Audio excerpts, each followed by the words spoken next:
வணக்கம் banking info Tamil YouTube channel. இப்போ பேங்க்கில் எஃப்டியாவோ ஆர்டியாவோ வந்து டெபாசிட்ஸ் மெயின்டைன் பண்ணிட்டு இருந்தாங்கன்னா அவங்களுக்கு பண தேவை ஏற்படும் போது சில நேரங்களில் பேங்க்கில் இருந்து அந்த டெபாசிட்ஸை வச்சுட்டு லோன் அகேன்ஸ்ட் டெபாசிட்ஸாக வாங்கிப்பாங்க. ஃபார் எக்ஸாம்பிள் 10 lakhs எஃப்டியாவோ இல்லை 10 lakhs ஆர்டியாவோ மெயின்டைன் பண்ணிட்டு இருந்தாங்கன்னா அந்த டெபாசிட் ஃபிக்ஸ்டு டெபாசிட் ரிசிப்ட்ஸை வச்சுட்டு பேங்க்கில் இருந்து லோன் வாங்கிப்பாங்க. ஸோ பேங்க் வந்து பார்த்தீங்கன்னா ஆல்மோஸ்ட் ஒரு 85% வரைக்கும் லோன் கொடுக்குற பேங்க்ஸ் இருக்காங்க. ஸோ ஆல்மோஸ்ட் ஒரு 10 lakhs ஃபார் எக்ஸாம்பிள் 10 lakhs எப்படி மெயின்டைன் பண்ணுறாங்கன்னா 8 lakhs வரைக்கும் லோன் வாங்கிப்பாங்க. ஸோ இன்ட்ரெஸ்ட் அதுக்கு எப்படி போடுவாங்கன்னா அந்த பர்டிகுலர் ஃபிக்ஸ்ட் டெபாசிட் என்ன பர்சன்டேஜுக்கு மெயின்டைன் பண்ணுறாங்களோ இன்ட்ரெஸ்ட் ரேட்டில் அதுலேருந்து +1 or +2% வந்து கொடுப்பாங்க. ஸோ நம்ம ஒரு 7%னா 8% அல்லது 9% வரைக்கும் மேக்ஸிமம் வந்து அந்த லோனுக்கு வந்து இன்ட்ரெஸ்ட் ரேட் மெயின்டைன் பண்ணுவாங்க. லோன் அகேன்ஸ்ட் டெபாசிட்ஸை பொறுத்த அளவுக்கு எந்த ஒரு பெரிய ப்ராசஸும் கிடையாது. ஸோ 10 நிமிஷத்தில் வந்து உங்கள் கையில் பணம் கிடச்சிரும். பட் இதில் ஒரு சின்ன ட்விஸ்ட் இருக்குது. அது என்ன நம்ம பார்க்கலாம். ஸோ 10 lakhs ஒருத்தர் டெபாசிட் பண்ணியிருக்காரு, 7% இன்ட்ரெஸ்ட் ரேட்டுக்கு எஃப்டி போட்டிருக்காரு, ஒரு வருஷத்துக்கு போட்டிருக்காரு அப்படின்னு வச்சுப்போம். ஸோ அவர் இன்வெஸ்ட் பண்ண அமௌண்ட் 10 lakhs, அவருக்கு வந்து பார்த்தீங்கன்னா ரிட்டனாக எவ்வளோ கிடைக்கும்னா 71,859 ரூபாய். இது வந்து ரிட்டனாக கிடைக்குது அவருக்கு. ஸோ டோட்டலாக அவருக்கு ஒரு வருஷம் முடியும் போது அவருக்கு எவ்வளோ அமௌண்ட் கிடைக்கும்னா டோட்டலாக 10,71,859 rupees வந்து இதில் வந்து டோட்டலாக அவருக்கு ரிட்டர்ன்ஸ் கிடைக்கும். திடீர்னு அவருக்கு ஒரு நாள் வந்து பணத்தை ஏற்படுது. ஸோ அவர் வந்து பார்த்தீங்கன்னா இந்த 10 lakhs அவரோட எஃப்டியை வச்சுட்டு அவர் லோன் அகேன்ஸ்ட் டெபாசிட்ஸ் வந்து அவரோட பேங்க்கில் வாங்குறாரு. ஸோ 8 lakhs வந்து பேங்க் கொடுக்குறாங்க. எத்தனை பர்சன்டேஜ்னா 9% கொடுக்குறாங்க. பிகாஸ் நான் முன்னாடி சொல்லியிருந்தேன் +1 அல்லது +2 ரெண்டு கேட்டகரியில் கொடுப்பாங்க. ஸோ மேக்ஸிமம் 2% கொடுக்குற மேக்ஸிமம் பேங்க்ஸ் அப்படி தான் இருக்குது. ஸோ 7% வந்து எப்படி போட்டிருக்காருன்னா 9% அவருக்கு வந்து பார்த்தீங்கன்னா எல்ஏடிக்கு இன்ட்ரெஸ்ட் ரேட் லோனுக்கு வந்து இன்ட்ரெஸ்ட் கொடுக்குறாங்க.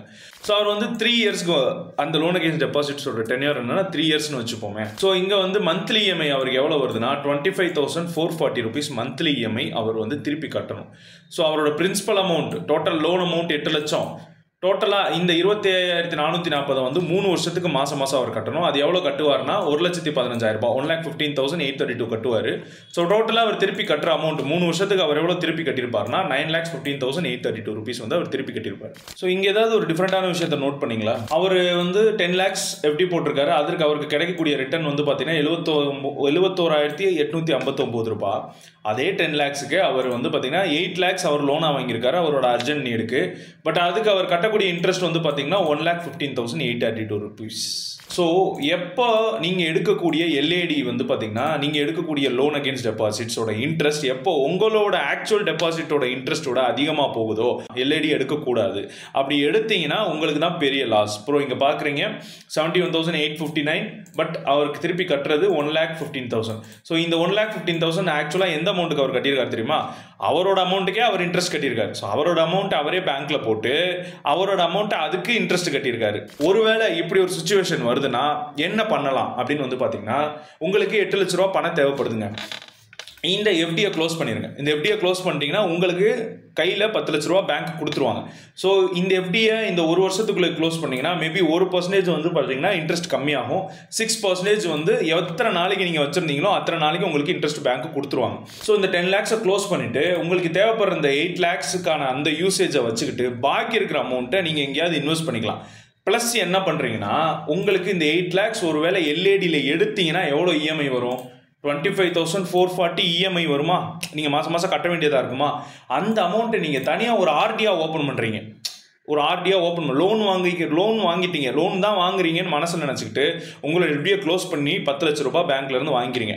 அதை லோனாக நீங்கள் நினச்சிக்கிறீங்க. அப்படி நினச்சிக்கிட்டு அந்த 10 லட்சத்துலேருந்து 8 லட்சத்தை உங்களுக்கு தேவையான விஷயங்களுக்கு யூஸ் பண்ணிக்கிட்டு இந்த 25,440 அதாவது நீங்கள் 8 லட்சம் லோனாக வாங்கினீங்களா என்ன இஎம்ஐ அமௌண்ட் உங்களுக்கு கட்டணும்னு பேங்க் சொல்லுமோ அந்த அமௌண்ட்டை என்ன பண்ணுறீங்க? ஆர்டியாக மெயின்டைன் பண்ணுறீங்க.